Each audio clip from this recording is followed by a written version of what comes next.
right, so when you guys call in for a roach treatment, there are some things that need to be done from your end in order for us to do a proper roach treatment. Yeah, so you've got to prep your kitchen areas and other areas, maybe a bathroom or a pantry, so that we can go and do the treatment properly. If you don't, then we won't be able to eliminate the roaches all the way. Well, and then we can't warranty the product, and we can't warranty the job that's done. So let's do it right, and that way we can work together and we can eliminate your guys' roach problem. So let's show you what we're going to do. So we're in front of a small kitchen area, and this will have most of the normal stuff that you're going to have that we want you to do for prep. So where do we start? So typically what we have to do to be able to do these roach treatments is we need everything out of all of the cabinets, just completely taken out of the drawers as well. It's kind of a pain, but it's something that has to be done to be able to eliminate the roaches. So when you say take it out, do you mean just take it out and go set it somewhere, or does it need to be somewhere? Because I'm sitting here holding a bag, and people are probably wondering why I'm holding a bag. So it definitely needs to be sealed, because the products that we're going to use, we need them far away and sealed off so that you're not ingesting the products we're putting down. Okay. Well, let's get to it. So typical things that you're going to find in a kitchen are your utensils, Got it. You're going to find plates, cups, all that kind of stuff. These are paper, yes, but same idea goes for your regular dishes. And why do we have to empty the cabinets? Well, because we got to treat inside of this, because the roaches will actually live and nest inside of the cabinet, so get underneath these cracks. They'll be around the hinges. They will go everywhere that they can. So anywhere in between these nooks and crannies, like Chance was saying, they're gonna hide. They're called thigmotropic. They love pressure from all sides. So they have pressure to their backs, their fronts, and then the other roaches pushing against them give them the pressure from all sides. So typically we're not taking all these out. What we do is we'll actually treat around the edges of each of those. So that's why we have to have everything pulled out, correct? Exactly. And we're going to place baits in these areas. So you're going to want to make sure that there's nothing competing with that bait. They're going to go to that, ingest it, kill off the whole people. Now, as you're pulling things out, if you have boxes, you want to look around, pull up the edges, and look and see if there are roaches in those nooks and crannies as well before you seal those off.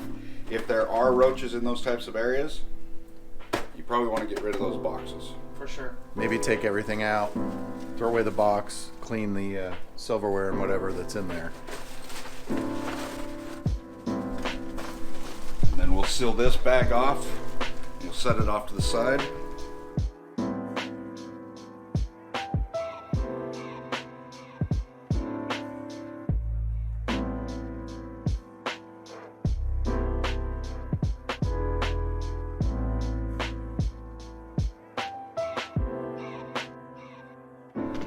So one thing that's really good that we have here are these sealable containers to put food in, because the roaches and things cannot get inside unless you pull it off. So you pop that down and then it just kind of seals it, right? So that nothing can get inside there. These are completely safe from mice, roaches. So cereal boxes, it's good to get rid of the boxes, put the cereal in containers like this. Yeah. Pastas, anything like that where the roaches can go and hide and have a food source. Want to put it in a sealable container. Yeah, and just pests in general. So you get your weevils and things like that as well that'll be going in there. So it's a good practice to have these and have your food in these containers. So as you'll notice, all the cupboards are completely bare at this point. All the drawers are completely bare at this point. Leaving a few pieces of silverware, leaving, garbage bags or anything like that in the drawer is going to leave harborage for the roaches. That's problematic. So again, completely bare, nothing in them. Now, the other thing is, if you can pull your refrigerator away from the wall, please do so. This microwave is attached. You can't pull this out, but if you can pull the microwave away, do so. If you can pull the toaster away, do so. Anything that's up against the walls and nooks and crannies, that's not accessible for us, please pull those away so we can access those. We pulled the garbage can out from underneath the sink. Garbage is a big place where the roaches like to hang out. Yeah. We have to get the sink area because there's moisture. We want to get into those areas as well, right? Yeah, and then one thing that I found a lot, and Ryan, you probably agree with this, coffee pots. Yep. So they have coffee pots. Everybody in America has one, basically. They keep a lot of warmth in them, so the roaches will nest inside of there. So they're one of the main issues. Well, and unfortunately, like I said, toasters too, they have crumbs, and roaches love to hang out in those toasters. So clean out your toaster if you can. For sure. Okay. So I'll go ahead and get these removed. That was my next question: is do we have to remove the sealed containers? Yes, 100%. Everything needs to be bare of the counters and cabinets. One thing that I will point out on our roach treatment, we will use a roach vacuum to vacuum up the roach carcasses and live roaches. We are not going to clean your kitchen. We are only going to get rid of some of the population of roaches. So this kitchen's already very clean. Typically when we go, we're going to see a kitchen that's not very clean. All of the stuff that's left in the drawers or the cabinets, any food or debris, we want that cleaned up because we're not going to clean it. We're just going to treat for roaches. Yeah. What about oils and grease and things like that? So you need to get rid of all of that. And if you're leaving it out, like with ovens and stuff and stove tops where they have that hood vent above it, those, whenever you're frying a lot of food and things, that grease will just sit up there. And you need to clean that the best you can because that is where they'll hang out. So any oily, greasy areas, disinfect that, clean it, get all that cleaned up because that is a major food harborage for the roaches. And one thing, they're going to be going towards those food sources before they would go to our baits. That is their natural food source. They will absolutely go to that before they go to our bait. So do your part, help us out, we'll get rid of the roaches. Yeah. It's definitely teamwork when you guys are doing your part. It makes it a lot easier and a lot more effective for us to come in and do our part. Okay, so we've got the kitchen prep. Let's go through what we're going to do on our end that maybe you guys don't see because we kick you out. Right. So the treatment is going to consist of several steps and several products. Where do we start? Okay, so we start off using that vacuum that Ben was talking about, and we vacuum out any areas where there's roaches, any cracks and crevices, we'll run it along there, try to get as many of them out as possible. And then... So vacuuming is the first step. We use a HEPA vacuum. A HEPA filter roach vacuum. So okay, so next step after vacuuming is what? the flush out. And this is fun for us. This is kind of the exciting part where when we put the products down, you get to see some areas that might... So what does that mean, flush out? So we take, typically it's an aerosol, and we go through all of these voids that Ryan was talking about and flush them out. And it kills them pretty quickly. And so we do we do have a contact kill flushing spray that will go into the cracks and crevices and spray in there. We call it a rapid knockdown or a flush out. And it doesn't matter if, and you probably can't see, but if there is a paper thin crack, roaches can be hiding in there. Right. So our aerosol cans have like the WD-40 straw, and we're able to get into areas and spray those areas, and it will kill them.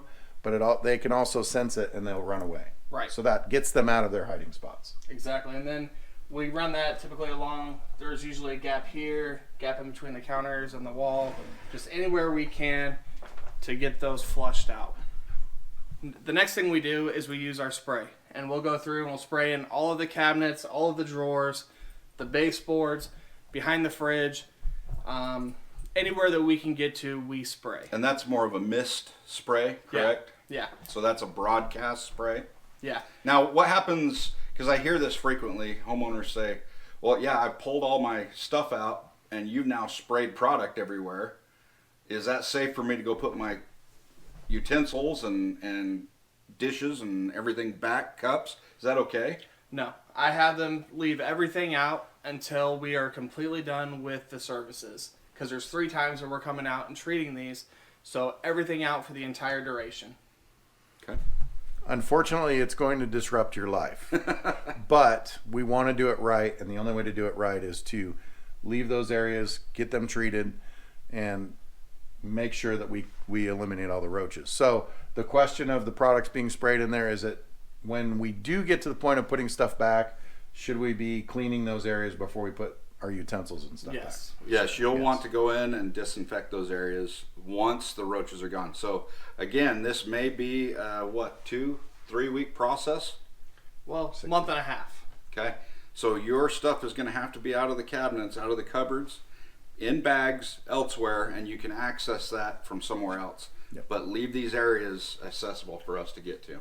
The Right. sprays that we put down are going to be residual sprays that will still work. So if you go through and clean them up prior to all the roaches being gone, then you're taking away the thing that's going to kill them. Right. Okay, so we've now done a mist spray, broadcast spray. What else do we do? So next is when I start baiting and setting up glue traps. Okay, so for an area like this, I will set one pretty much in every cabinet, countertop, down below, behind the fridge, anywhere where I see necessary. So the bait is something that they ingest, and it will And It'll it kill them. kills them, yeah. It takes a little bit of time, but it will kill them. And glue traps will have bait on them, so that'll draw them to getting stuck on the traps or eating the bait and dying. There'll be other spots in the cabinets and in the drawers where we're going to put little lines of bait.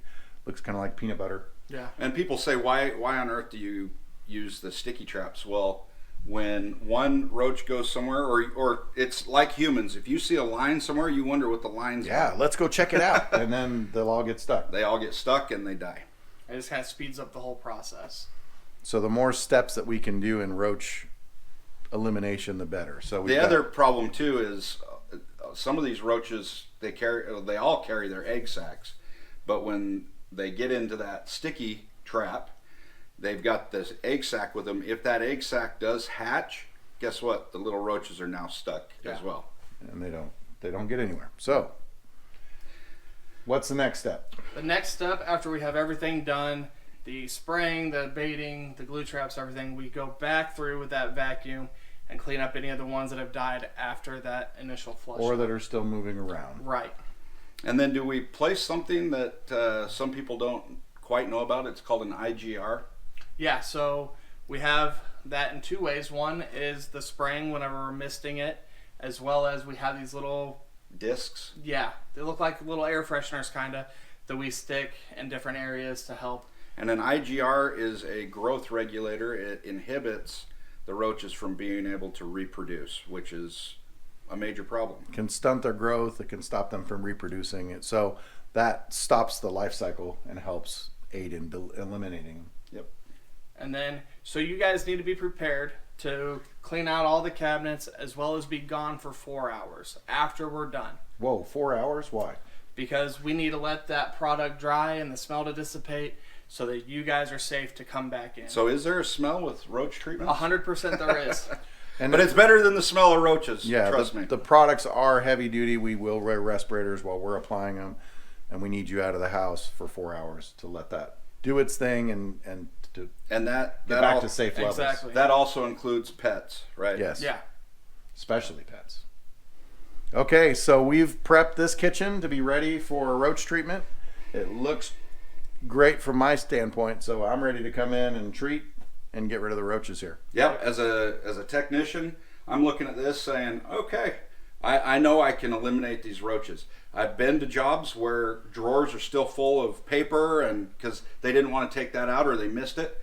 Guess what? That's a problem area, and we can't get in those areas. And a lot of times, if it's too full or if you guys can't clean it up within a reasonable time, we will leave and then call you back to get you back on the schedule, but that's going to take a while. So the best thing you can do is just get everything done the first time so that we can start getting rid of this problem for you. Awesome. So let's work hand in hand together and eliminate these dadgum roaches. If you have any questions about roach preparation and this video didn't answer, contact the office and they'll be happy to help.